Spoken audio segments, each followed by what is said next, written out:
By proceeding into the video, you are agreeing that you have read the disclaimer.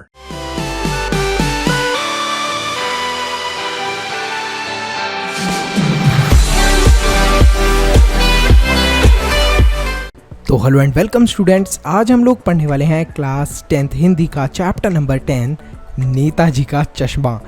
तो शुरू करते हैं इस कहानी को। हलदार साहब को हर 15वें दिन कंपनी के काम से एक छोटे से कस्बे से गुजरना पड़ता था। उस कस्बे में एक लड़कों का स्कूल था, एक लड़कियों का स्कूल था, एक सीमेंट का कारखाना था, दो ओपन सिनेमा घर तथा नगर पालिका थी। अब नगर पालिका थी तो कुछ ना कुछ नगर पालिका काम करती ही रहती थी।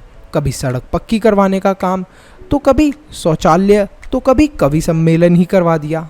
एक बार नगर पालिका के उत्साहित जो अधिकारी थे, उन्होंने सोचा कि क्यों ना मुख्य बाजार के चौराहे पर सुभाष चंद्र बोस जी की संगमरमर की प्रतिमा लगवाई जाए। तो ये जो संगमरमर की प्रतिमा होती है, इसका मतलब होता है कि एक मूर्ति लगवाई जाए उनकी चौराहे पर।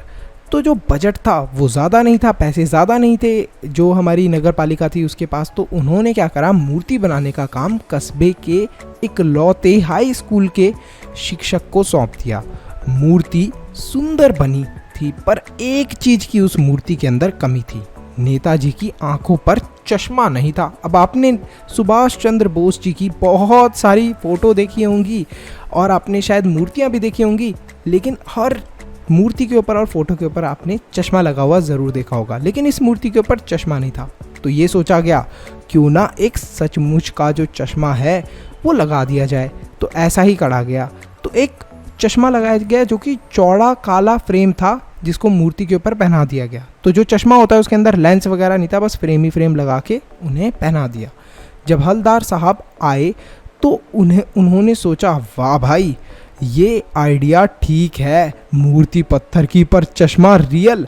दूसरी बार जब हलदार साहब आए तो उन्होंने मूर्ति पर ये देखा कि तार के फ्रेम वाला चश्मा लगा हुआ है, एक अलग तरीके का चश्मा लगा हुआ है, गोल सा चश्मा था वो तार के फ्रेम वाला। अब वो तीसरी बार आते हैं तो तीसरी बार उन्होंने देखा कि फिर से नया चश्मा लगा हुआ है।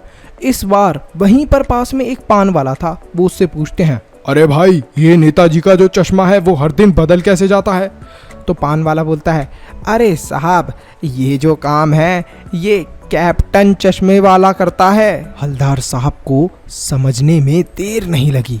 वो समझ गए कि ये जो बिना चश्मे वाली मूर्ति है, कैप्टन को इसे देखकर खराब लगता होगा, इसलिए अपनी उपलब्ध फ्रेम में से, मतलब जो उसके पास कोई ना कोई चश्मा ज़रूर पड़ा रहता होगा एक्स्ट्रा, उसमें से वो ये मूर्ति के ऊपर एक फ्रेम लगा दिया करता होगा। तो एक को वो नेताजी की मूर्ति पर फिट कर देता होगा, ऐसा उन्हें लगता है। जब कोई ग्राहक वैसा ही फ्रेम की मांग करता होगा कि देखो देखो, सुनो कैप्टन, जैसा नेताजी ने फ्रेम लगाया हुआ है ऐसा ही चश्मा चाहिए हमें, ऐसे ही फ्रेम वाला। तो ऐसे वो जैसे ही कोई भी ग्राहक ऐसी डिमांड करता होगा तो वो क्या करता होगा कि मूर्ति के ऊपर जो चश्मा लगा होता होगा उसे ले लेता होगा और फिर दोबारा उसके ऊपर जो खाली फ्रेम पड़ा होता होगा उसे लगा देता होगा।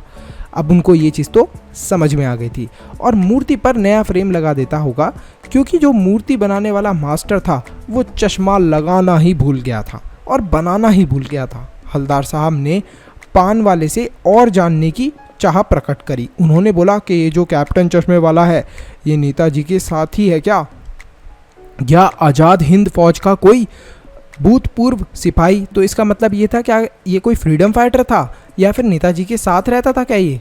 तो पान वाला बोलता है, अरे ये तो लंगड़ा है, ये क्या फौज में जाएगा, और पागल है इसलिए ऐसा करता रहता है, रोज चश्मा बदलता रहता है। अब हलदार साहब को थोड़ा सा गुस्सा आता है, क्योंकि उन्हें ऐसा लगता है कि एक देशभक्त का इस तरीके से मजाक बनाया जा रहा है।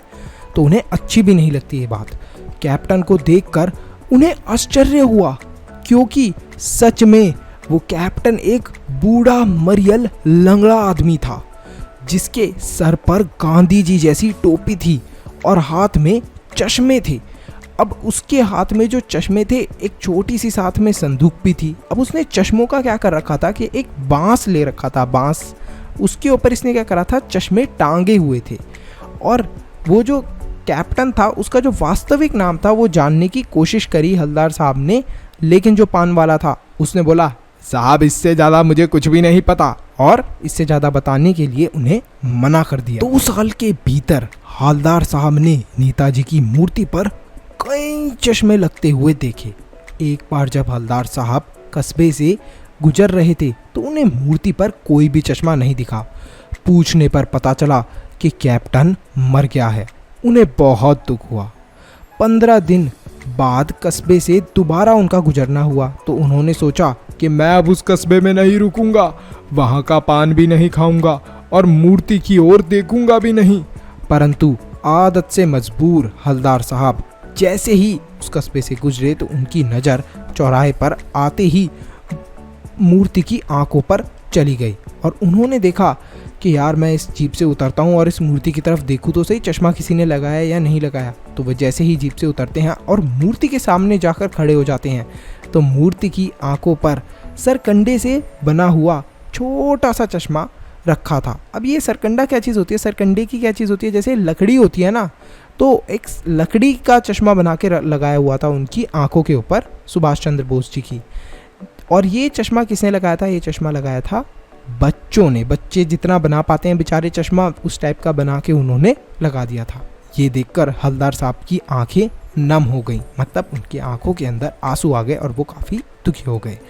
तो यहाँ पर ये चैप्टर हमारा ख़त्म होता है। आई होप स्टूडेंट्स आपको बहुत अच्छे से समझ में आया हो। इसी तरीके से और भी चैप्टर्स हमने इस चैनल के ऊपर अपलोड करे हुए हैं, उन्हें ज़रूर देखो। अब यहाँ पर मैं आपसे एक सवाल पूछना चाहता हूँ, जो कैप्टन था उसके बारे में पान वाला क्या कहता है, फटाफट बताना कमेंट सेक्शन के अंदर।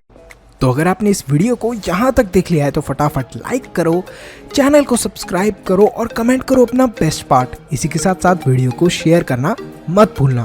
एक इम्पॉर्टेंट अनाउंसमेंट, अगर आप लोग चाहते हो कि हम लोग फ्यूचर में इसी तरीके से और भी वीडियोस बनाते रहें तो आप हमारे चैनल के मेंबर बन के हमें सपोर्ट कर सकते हो। अब मेंबर कैसे बनना है, सब्सक्राइब के साथ में जो ज्वाइन बटन है उस पर क्लिक करें और हमारे चैनल के मेंबर बन जाए।